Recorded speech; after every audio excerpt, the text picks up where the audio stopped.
Here Jesus, dankie dat ons vanoggend weet dat U ons seën, Here Jesus. Dankie dat ons weet, Here Jesus, dat U daar is vir ons, Here. Dankie dat ons vanoggend net kan kom oorgee in U hande, Here Jesus. Dankie dat ons weet dat daar geen ander God is as U vanoggend, Here Jesus. Papa Vader, ek bid vanoggend vir elke persoon om hulle hart oop te maak vanoggend om te ontvang wat U vir hulle wil gee, Here.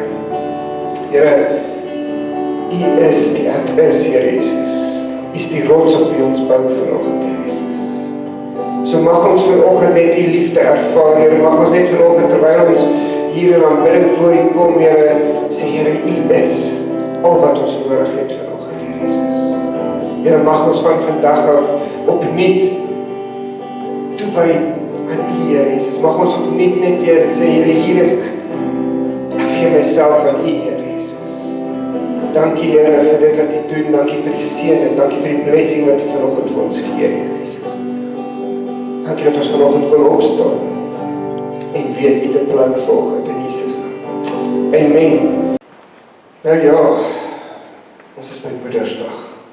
En soos julle weet, elke jaar met Moedersdag, dan probeer ek 'n baie spesiale boodskap preek, veral vir die moeders. Nou, maar dan voel die paas nou so 'n bietjie uitgesluit, okay? En toe het ek gedink, okay, nou, hoe gaan ek dit nou hierdie jaar doen, dat ek 'n double whammy maak, dat almal gelukkig is. So, ek gaan tannies gebruik in my boodskap, maar gaan julle eintlik vir almal iets leer daaruit. So, ek hoop julle is dan nou happy daaroor, okay? Maar, so vanoggend se tema is, toewyding bring resultate. So, ek het nou bietjie gaan dink oor vanoggend se preek en ek het hierdie een dame in my kop gekry. En ek het haar storie gaan lees, maar daar is nie baie van haar in die Bybel nie. Dit is net 'n klein stukkie. Maar die moederhart van die vrou het my so geïnspireer en so aangeraak, dat ek nie anders as oor haar kan praat nie. En die vrou se naam is Rispa. Ek weet nie wie van julle het al van Rispa in die Bybel gehoor nie. Dit is nie 'n baie bekende vrou nie, maar weet jy wat? Na hierdie week dink ek eintlik sy moet 'n medalje kry, nadat ek haar storie gelees het. So ek wil graag hê, as jy jou Bybel hier het, moet jy asseblief jou Bybel vir my oopmaak by 2 Samuel 21. 2 Samuel 21.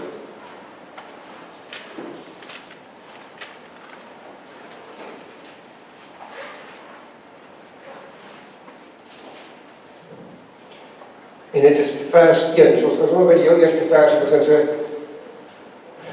2 Samuel 21. Nou, soos ek vir gesê het, my tema is toewyding. Maak 'n verskil. En laat dinge gebeur. En ek dink, dit is wat ek hierdie week wat verby is eintlik beleef het.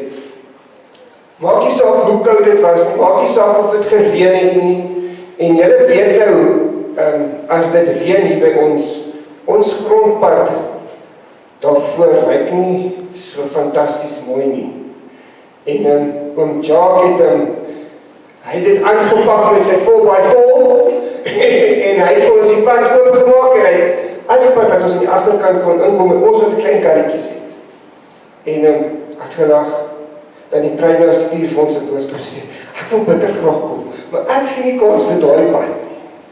En ons begin toe dink, hoe gaan ons 'n plan maak? En toe het ons nou besluit, ons gaan die ander kant. En dit was alles die moeite werd, om te sien wat die Here gedoen het. So, as jy Bybel oop het met 2 Samuel 21, kom ons lees dit. Dit gaan oor Rispa. Dit sê, in Dawid se tyd was daar 'n keer hongersnood wat 3 jaar aan mekaar geduur het. Dawid het toe die Here geraadpleeg en die Here het geantwoord, dit is te wyte aan Saul en sy moordenaars huis, want hy het vir die Gibeoniete laat doodmaak. Die koning het toe die Gibeoniete laat roep. Hulle was natuurlik nie Israeliete nie, maar 'n oorblyfsel van die Amorite. Die Israeliete het 'n verdrag met hulle gesluit gehad, maar later het Saul hulle probeer uitroei in sy geesdrif vir die saak van Israel en Juda. Dawid het vir die Gibeoniete gesê, wat moet ek vir julle doen en hoe moet ek julle vergoed, sodat die land van die Here weer sy oeste kan lewer? Die Gibeoniete het hierop geantwoord: ons verwag nie silwer of goud van Saul en sy familie nie, en ook nie dat iemand in Israel doodgemaak moet word nie. Dawid vra toe: wat wil julle dan hê, moet ek vir julle doen? Hulle antwoord die koning: daar was 'n man wat ons wou uitroei en wat beplan het om ons te verdelg, sodat ons nie in die grondgebied van Israel kon voortbestaan nie. Daar moet nou 7 mans uit sy familie aan ons gegee word, sodat ons hulle kan doodmaak en voor die Here kan ophang by Gibea van Saul, die man wat deur die Here uitgekies was. Dawid het geantwoord: goed, ek sal dit doen. Die koning het Mephiboset, seun van Jonathan, seun van Saul, gespaar vanweë die verbond wat in die naam van die Here tussen Dawid en Saul se seun Jonathan bestaan het. Maar die koning het vir Armoni en Mephiboset, die tweede seun van Rispa, dogter van Aja, by Saul gehad het, gevat, asof die 5 seuns van Saul se dogters meer wat sy gehad het. By Adriel, seun van Barzillai, die Mechalobiet, hulle vloek ons hierso, né? Mechalotiet, sorry, daar is ons die regte woord. Hy het hulle almal uitgelewer aan die Gibeoniete wat hulle doodgemaak het voor die Here op die berg opgehang het. Die 7-tal het saam omgekom. Hulle is gedood teen die tyd dat daar gewoonlik begin word met die garsoes. Rispa, dogter van Aja, het toe rouklere gevat en dit vir haar op die rots oopgegooi. Van die begin van die oestyd af tot in die reëntyd aangebreek het sy bedags die roofvoëls en snags die hoofdherde nie aan die lyke laat vreet nie. Toe daar aan Dawid meegedeel is wat Aja se dogter Rispa, 'n byvrou van Saul, gedoen het, het hy die bene van Saul en sy seuns Jonathan laat haal by die burgers van Jabes in Gilead. Hulle het dit destyds op die stadsplein van Bet-San gaan steel waar die Filistyne dit opgehang het, toe Saul op Gilboa verslaan is. Hy het Saul en sy seun Jonathan se bene daarvandaan laat bring, en ook die van die manne wat op die berg opgehang is, en almal by Sera en Benjamin laat begrawe in die graf van Kis, Saul se pa. Alles is gedoen net soos die koning beveel het. Daarna het God weer gebede vir die land verhoor. Nou, ek wil vanoggend vir jou eers begin met 'n vraag. Wie volgens jou het toewyding? Nou nie volgens die storie nie. Wie in general in jou lewe wat jy ken, het toewyding, of ek gaan die Engelse woord gebruik, commitment. Ek sien 'n paar mense wat is vir my wat aan die saal het. Okay. Nou, ek kan ook aan 'n paar mense dink, maar daar's een persoon wat vir my wil alles uitstaan, en dit is God. God is die mees getrouste mens wat jy kan kry, wat sal bly by dit wat hy sê. Nou, hier is 'n vrou, Rispa, en wat vir my eintlik, so ek sê vir Antoinette in die week, dit is daarom al wreed hoe hulle in daai tyd was. Dawid het so besluit, hoe hy sal vat Saul se familie, en gaan offer hulle sodat ons kan vry wees. Ek meen, om te dink iemand anders te maak 'n besluit soos dit oor jou familie, is sommer net af. Dit werk nie vir my nie. As iemand nou vir my moet sê, hulle gaan nou my kinders kom haal, en hulle gaan hulle offer, ou boetie, hulle gaan slagtore kom. Want dan gaan dit nie toelaat. En wat vir my so interessant was, hierdie hele ding het afgespeel. En hier is 'n ma, wat gaan staan met haar kinders, en hulle opgepas het. Hulle is dood.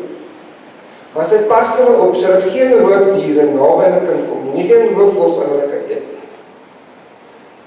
En weet julle wat? Sy het vir 5 tot 6 maande lank dit gedoen. Wat se toewyding het sy nie gehad, om vir 5 tot 6 maande lank, elke dag en nag, daar te sit, en te sorg dat niks naby haar kinders kom nie.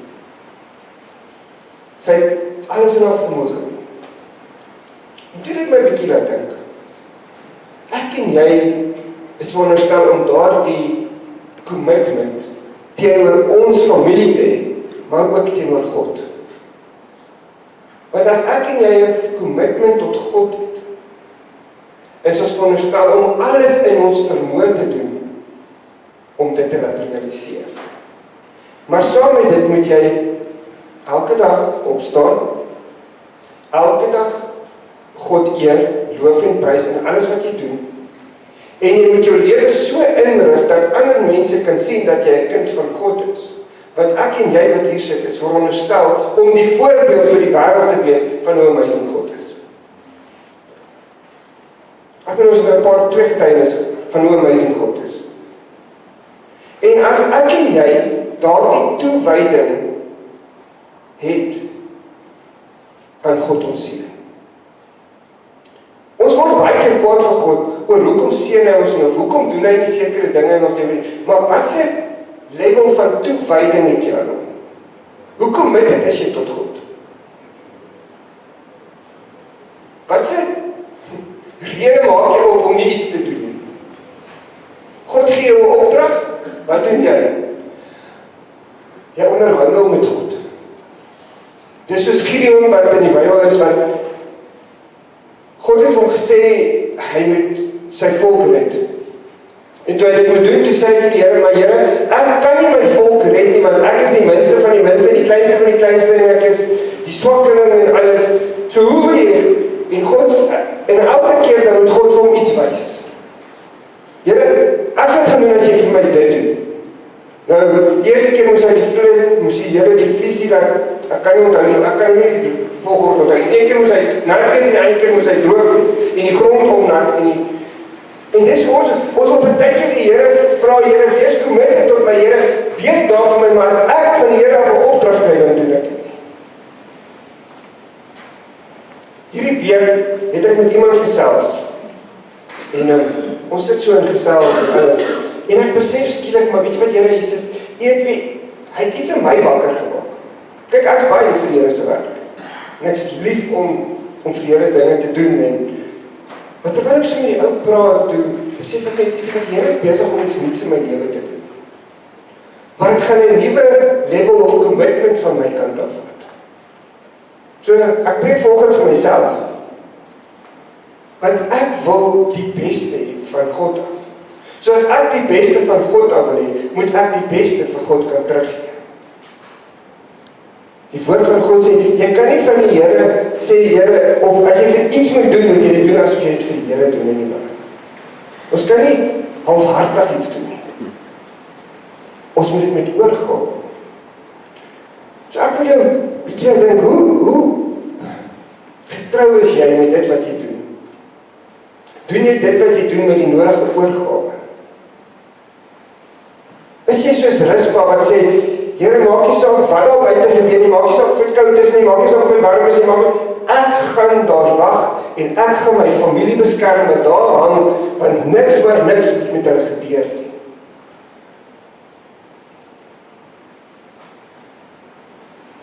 Commitment is 'n baie groot woord en 'n groot verantwoordelikheid op ons. So, ons mamas wat ons het. Ek kan nou dink aan my eie ma, vanoggend sit ek op die bed en Antoinette vra vir my, wat's fout? Ek sê eers van niks nie. Sy sê nou nie vir my jokkie. Ek sê ek mis sommer net vir my ma vandag op hierdie spesiale dag. Maar dit alles onthou ek skielik van my ma se commitment aan my. Kyk, ja, ek seker maar my ma se ou wit broodjie. En sy sê enigiets vir my doen. As Petrus gebel het my ma geweet, 'n ma weet dit. Sy kan in die stemtoon agterkom as daar iets is. Jy kan draai wegsteek, maar sy weet. En dan het my ma altyd net vir my gesê, ons gaan 'n plan maak met dit. Of dit nou is om te bid, en of wat dit ook al mag wees, maar daar was my ma daar. En dit is wat 'n ma is. Sy is daar vir haar kinders. Sy sal haar katklaue, soos hulle sal sê, uit laat klim. As jy nou aan haar bloetjie wil raak, en of hy nou jong of oud is, raak nou net aan hom. Jy gaan kom bestek. Gaan nie dieselfde wees nie. En hoekom? Want dit is wat 'n mamma hart is. En dit is wat ek voel, Nou moet ek mooi sê, nou van die paas vir my sê, maar ek kan nie 'n mamma hart hê nie. Jy kan, want jy moet eintlik ook liefde in jou hart. En jy moet bereid wees om eintlik enigiets vir jou kinders te doen. God doen enigiets vir ons. Hy was bereid om sy seun Jesus te laat sterf sodat ons gered kan word. Hy het 'n next level van commitment aan ons gehad. Jy kan ons nie dieselfde toewyding aan God wys nie. So ek wil eintlik beklei volgende. Eintlik wil ek net sê, ek en jy moet so toegewyd wees aan God vandag, dat ons kan raak sien dit wat hy vir ons doen. Wie het vanoggend wakker geword? Baie stupid vraag.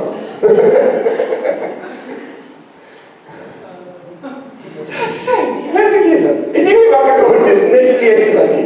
Okay, so jy het wakker geword.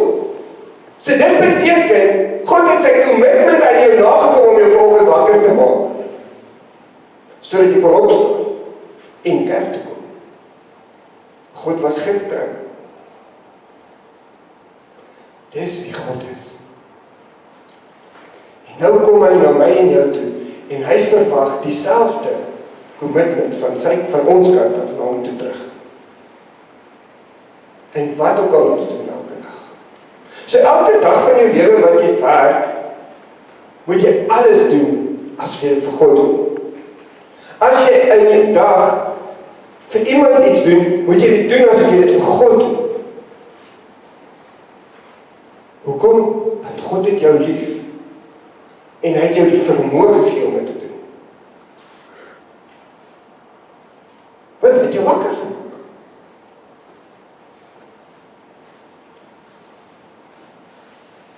As ek en jy elkeen, en dit ek prof vir myself, ons commitment level so bietjie opnotch van waar hy nou is.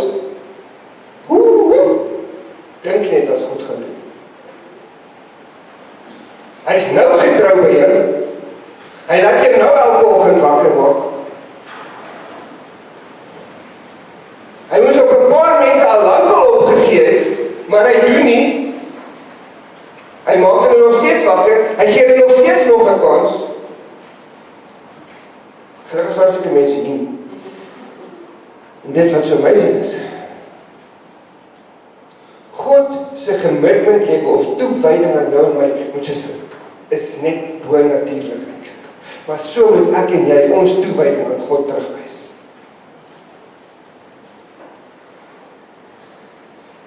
Martin, sou jy vir 5 maande lang daar gestaan het en hoofvols afweer het vir jou kinders?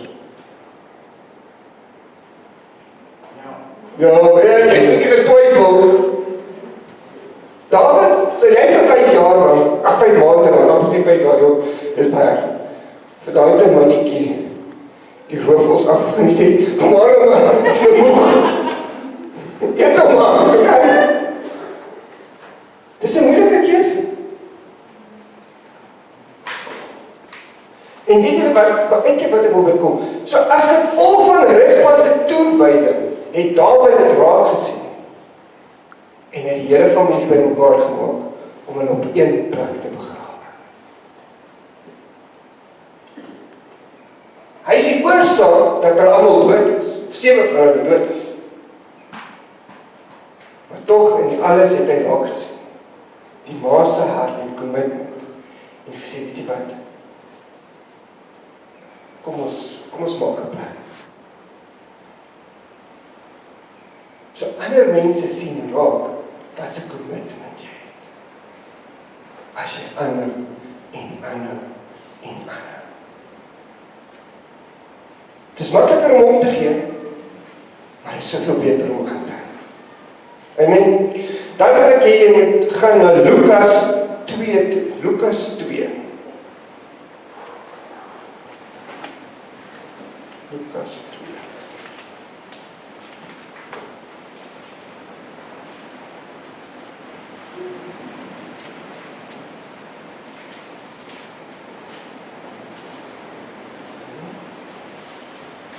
Lukas 2 vers 36.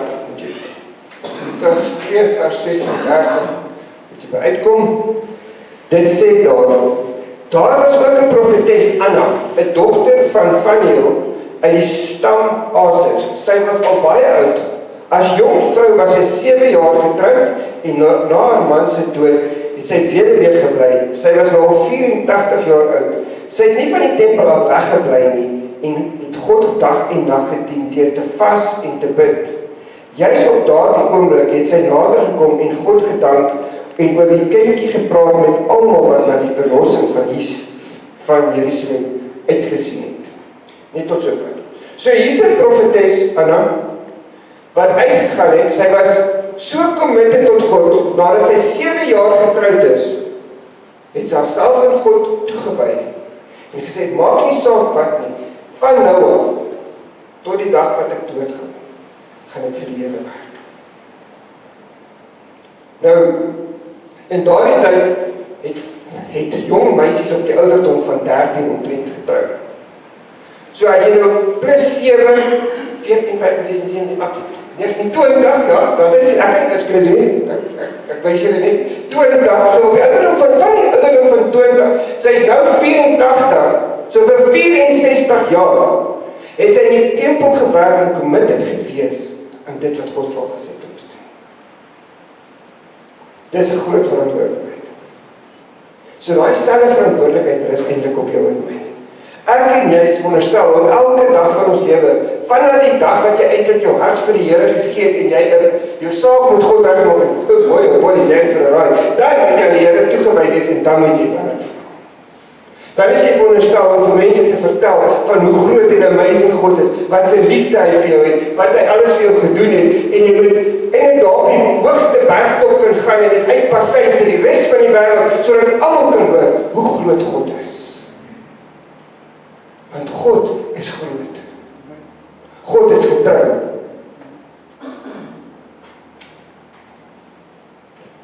Ek wil nou iets vir julle vertel, maar nou moet ek baie mooi vertel. Want in die week,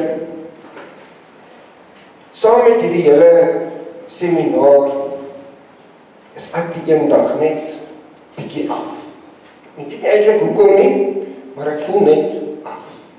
En op 'n stadium gebeur daar iets. Nou gaan nie al die detail gee nie, maar op 'n stadium gebeur daar iets. En ek begin so half met die Here aan die stryd gaan. En nou is ek kwaad voel. Hoekom voel ek so in die eerste plek? Want dit is eintlik nie van ek wil nie so voel nie. En nou probeer ek deur al my files in my brein gaan, hoekom voel ek so? En ek verstaan nie hoekom ek so voel nie. En ek is so 'n bietjie omgekrap en alles. En in dit begin ek toe nou maar die Here prys en ek sê vir dankie Here, en dankie vir die seëning Here, en dankie dat jy elke dag getrou is en alles. En op die ou einde, die aand, of laatmiddag, gebeur daar iets. En ek voel toe skielik beter. En ek besef toe, ek het 'n keuse gehad, dat dit wat daar was, my kan aanhou moedeloos laat voel. Want ek weet nie, ek sê, ek weet eintlik hoekom ek so voel, ek voel net so. En ek het net aangehou, en dit alles, die hele dag verder, ek net aanhou bid. Die Here gevra, Here, wys vir my, maak my beter voel, ek voel nie so voel nie. En nou moet julle weet, ek sit met 'n klein 5-jarige dogtertjie wat siek is by die huis en ja, sy is 'n avontuur op haar eie as sy siek is. Maar staan met dit alles, het ek net besef hoe groot God is. Hoe getrou God eintlik is. En ek kon baie maklik, omdat ek so gevoel het, gesê, nee ons, ek sien dis om vanaand te kom nie. En er weer uitgedink het. Maar ons was getrou. En God was getrou. En dis wat ek vanoggend vir jou wil sê. Wees soos Anna, getrou aan God. Ons elkeen wat hier sit, het 'n job description van God af. Doen dit. En doen dit met oorgawe. As dit is om te smaak, dan smaak jy. As dit is om vir iemand te kan bid, dan bid jy. As dit is om net die Here se naam groot te maak, sodat mense kan sien hoe groot is dit, dan doen jy dit. Ons as kinders van God het 'n verantwoordelikheid teenoor ander medegelowiges, maar nie net hulle nie, teenoor die res van die wêreld. Want ons is God se kinders. So ek en jy moet soos Anna wees en getrou wees. Rispa het letterlik tot die dood toe by haar kinders gebly en nog langer. Anna het na 7 jaar van getroude lewe haar toegewy aan die Here. En terwyl ons vanoggend Antoinette praat van Hanna, dink ek skielik ook aan Hanna. Hanna was 'n vrou wat haarself voor die Here gaan uitstort het en gesê het, Here, help ek wil 'n kind hê. En toe sy dit sê, en sy het 'n belofte gemaak, Here, as U my seun gee, sal ek hom toewy aan U. Ek sal hom gaan stuur vir diens in die tempel. En dis presies wat gebeur het. En amazingly, Samuel was 'n groot profeet in daai tyd gewees. Hy was 'n gesiene man gewees. Ek weet nie hoekom ek die volgende sê nie. Maar as jy 'n belofte aan God maak, dan as hy jou miskien met 'n situasie help of iets, don't back down en moenie dit nie doen. Verstaan julle wat ek sê? So as jy vir God sê, Here, as U my uit hierdie situasie uit sal bring, dan sal ek XYZ doen daarna. Dan beter jy XYZ doen daarna. Moenie teruggaan na waar, moenie. Dink dan weer. Moenie 'n belofte aan God maak wat jy nie nakom nie. Moenie jou commitment wat jy gemaak het, toe God jou gered het en jou gehelp het, nie nakom. Dan wil ek hier met na Matteus 4 toe gaan. Matteus 4.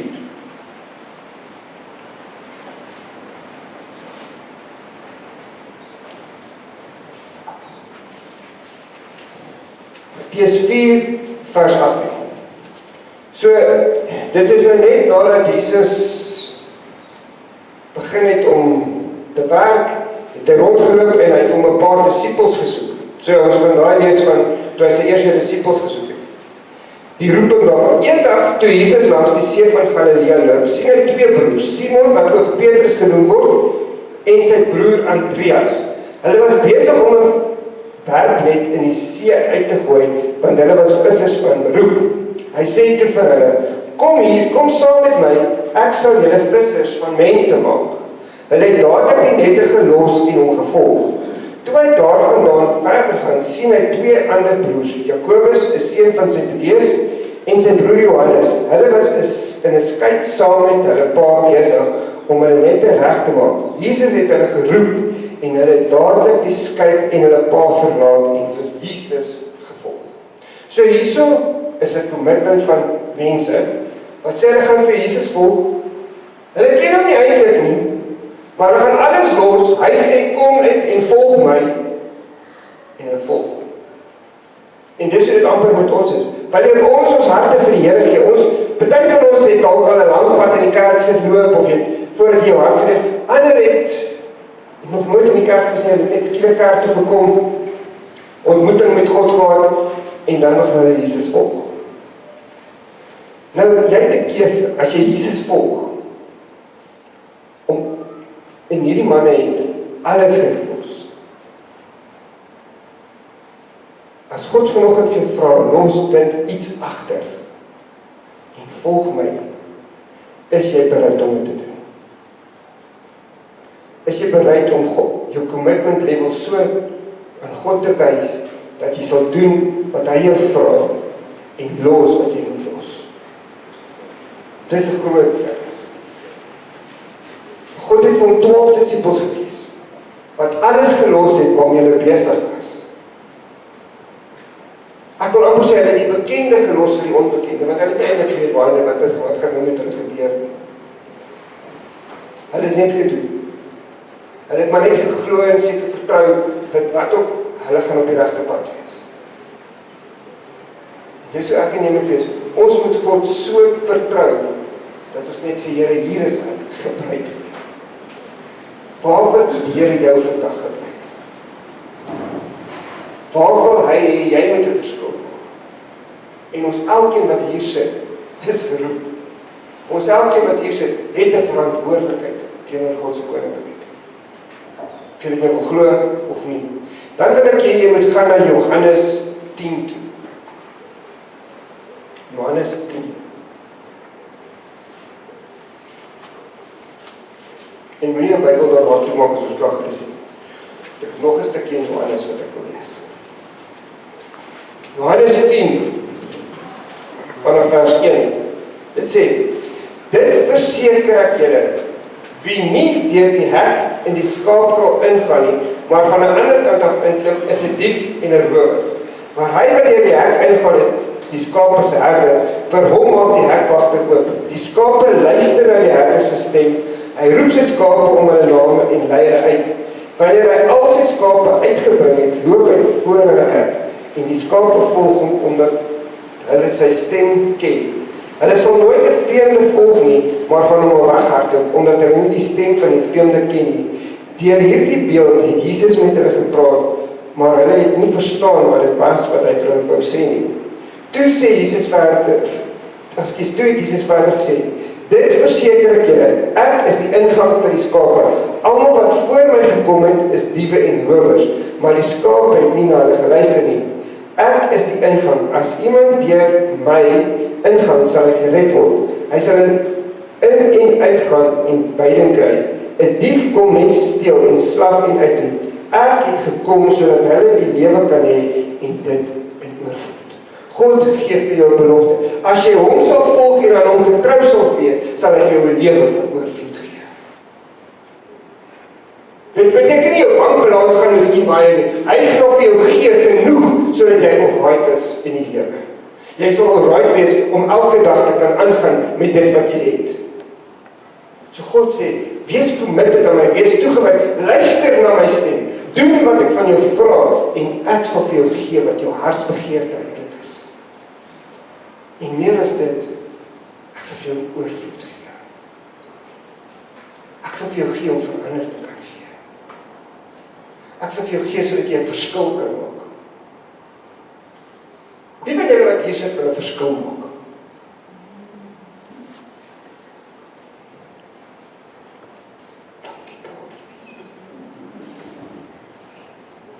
Ons moet daai begeerte in ons hart, eintlik moet ons in die oggende opstaan, en jy moet op, Here, waar gaan jy my vandag gebruik dat ek 'n verskil gaan maak? In wie se lewe maak ek 'n verskil? Jy moet amper soos 'n soekende hond wees wat dan kon soek, maar jy moet elke dag hierdie begeerte hê wat om vandag 'n verskil te kan maak in iemand se lewe. En Here, waar gaan jy my gebruik? Hoe gaan jy my gebruik? Wat moet ek doen? Waar moet ek smaak? Waar moet ek iets gaan aflewer? Dis hoe ons begeerte moet wees. Ons commitment hê, want ons moet God se stem so goed hoor, dat ons net sal gaan. Here, gebruik my. Ek wil gebruik word.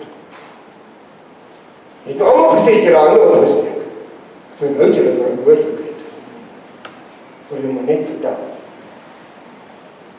Nee, maar, dit is ek nie hierdie net 'n ligtelike ding doen. Nou is ek ernstig. Volgende week gaan ek julle almal bymekaar maak. Vir ek net gou 'n foto neem vir almal wat hier is. Volgende week gaan ek julle voorbesit. Wat het jy hierdie week gedoen in God se koninkryk? Ons gaan nie volgende week preek nie, volgende week hoor wat nee, sport. Dit is hoe ernstig ek is oor hierdie saak. Ons moet so toegewyd wees aan God, dat ons eintlik elke oggend met hierdie, jy moet met die begeerte wakker word om vandag iets vir God se koninkryk te doen. En weet jy wat, dit vat nie baie van jou nie. Dit vat baie keer 'n oor om te luister. Iets vir iemand gee miskien. Tyd spandeer saam met iemand. 'n Smile. Net dan wys.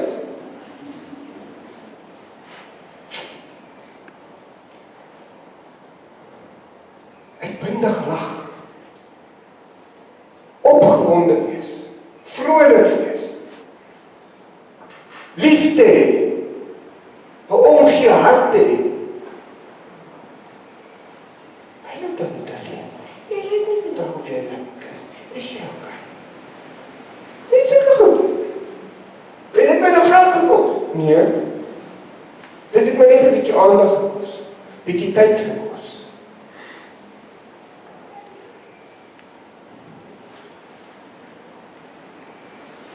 As ons dit kan doen, kan ons die wêreld 'n beter plek maak. En dan by dit, die hoofding, waar ek Jesus moet maak. Hou op negatief wees. Ek het nie kom sê dit, maar ek sê dit. Dit is so goed om vir dankbaar te wees. Ek het voete, ek het hande, ek het oogies, ek het dankbaarheid in my hart. Ek het 'n paar plekke wat seer is, maar dis ook okay. Dit herinner my dat ek oud word.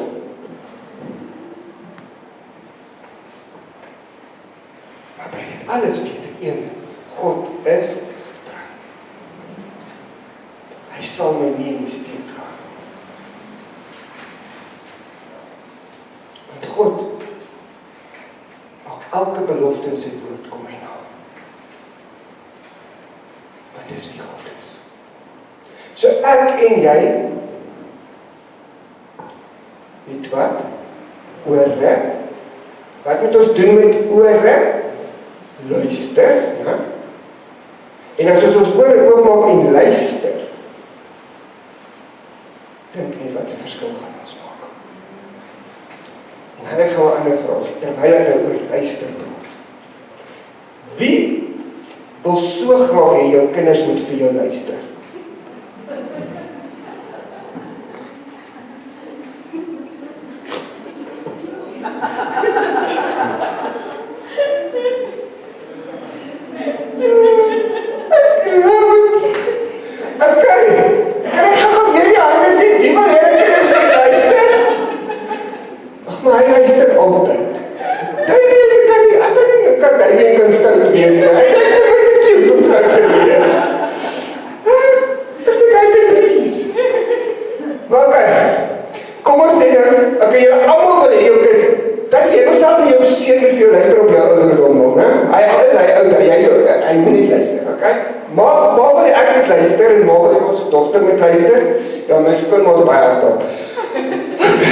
Maar in elk geval, né?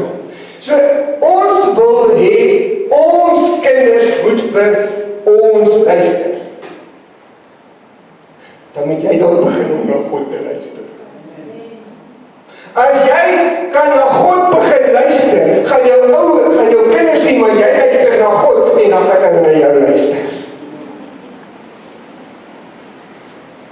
Net so bietjie, vir ingeval jy nie geweet het nie.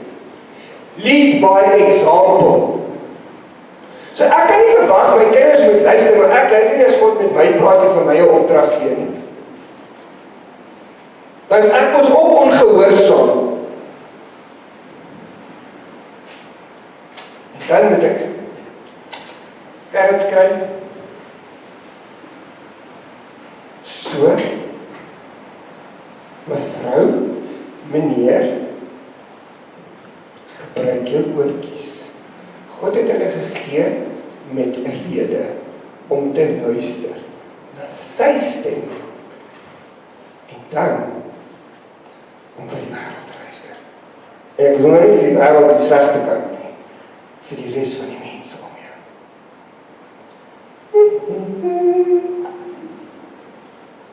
Dan wil ek afsluit met Johannes 15.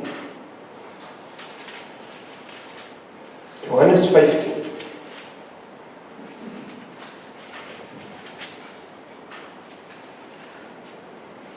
Johannes 15, vers 15 tot 17. Ek noem julle nie meer ondergeskiktes nie, want 'n ondergeskikte weet nie wat sy baas doen nie. Nee, ek noem julle vriende, omdat ek alles wat ek van my Vader gehoor het, aan julle bekend gemaak het. Julle het my nie uitgekies nie, maar ek het julle uitgekies en julle aangestel om uit te gaan en vrugte te dra. Vrugte wat sal hou, so sal die Vader aan julle gee wat julle ook al in sy naam vra. Dit beveel ek julle, julle moet mekaar lief hê.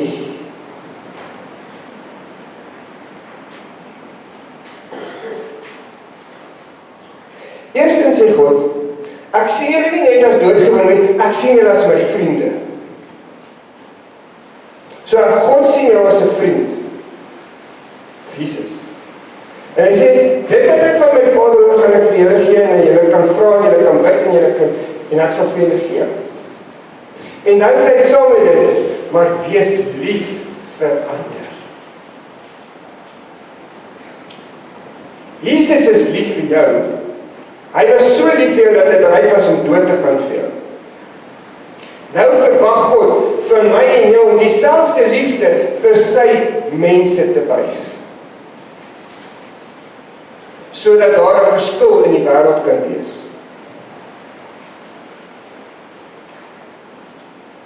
Om die wêreld te verander, moet daar positiwiteit wees en liefde. As ons mense kan kry om weer positief te wees en liefde te hê vir ander mense en op 'n uitdagingspad uit te gaan om ander mense seer te maak, dan moet ons die wêreld wees. Ons moet mekaar opbou en nie afbreek nie. Ons moet mekaar kan inspireer en nie teleurstel. So ek vra jou vanoggend weer, wat is jou toewydingslevel aan God vanoggend? Luister jy as hy met jou praat? Is jy bereid om soos Rispa vir 5 maande net te sit en te jaag vir God, wat is eintlik maar wat ek moet wees? Wat doen jy vir God se koninkryk? Wat 'n verskil maak jy vir hom? Dis die klein dingetjies in die wêreld wat die grootste impak eintlik maak, sonder dat ons dit besef. Dis nie altyd die groot.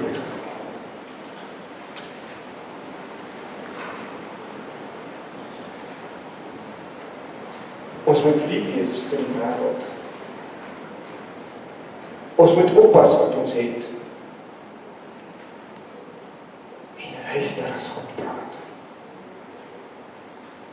And then this world will be a better place. Amen. Kom ons sluit die oë. Hemelse Vader, ons kom vanoggend by U toe. En ek wil net vanoggend vir U dankie sê. Here, dankie dat U so 'n amazing God is. Here, dankie dat ons vanoggend U stem kan hoor en Here, dat ons kan ingelig wees oor U goedheid en U guns, Here Jesus. Here, ek kom vanoggend en ek bid, Here, dat U ons sal help om ons ore oop te maak, om U stem te hoor, Here. Die herder se stem te hoor, sodat ons die herder sal volg en nie die res van die wêreld nie, Jesus. Here, dankie vir die genade en die liefde. Dankie dat U 'n getroue God is elke dag van ons lewe. Dankie dat ons elkeen vanoggend opgestaan het en vanoggend hier kan wees met 'n verwagting dat wat wil U vandag met ons doen, Here Jesus. Waar is jou pad met ons, Here Jesus? Here, seën ons lewe. Seën ons ingange, seën ons uitgange. Here, seën ons in die veld, seën ons in die stad. Maak nie saak waar ons gaan nie, Here, seën elke persoon wat vanoggend hier sit. Here, baie dankie vir die amazing moeders wat U vir ons gegee het, Here, in hierdie gemeente. Here, mense met harte en omgee. Here, mamas wat sê, Here, ons is lief vir U, ons wil U volg, ons wil doen wat U wil, Jesus. Papa Vader, dankie vir alles wat U doen. Dankie vir die seëning elke dag. Dankie dat ek vanoggend net kan kom weet, Here, U is die ek is, Here Jesus. U is in beheer. Here, seën ons vandag. Seën ons op elke gebied waar ons is, Here. En dankie dat ons weet, U is hier. Here, gaan met ons in die res van die dag, in die res van die week, hou ons veilig, bewaar en beskerm ons, Here. En dankie vir elke seëning wat ons uit U hand ontvang, Jesus. Here, ek bid dat U ons ore ekstra oop sal maak hierdie week om te hoor wat U wil hê, Jesus. Dankie Vader vir dit wat U nou doen in elkeen se hart. Here, ek bid net vanoggend dat U elkeen se hart sal aanraak, Here. En dankie vir die geseëninge wat ons het uit U hand uit, Here. Gaan nou met ons en bly by ons, Here, is my gebed in Jesus naam. Amen.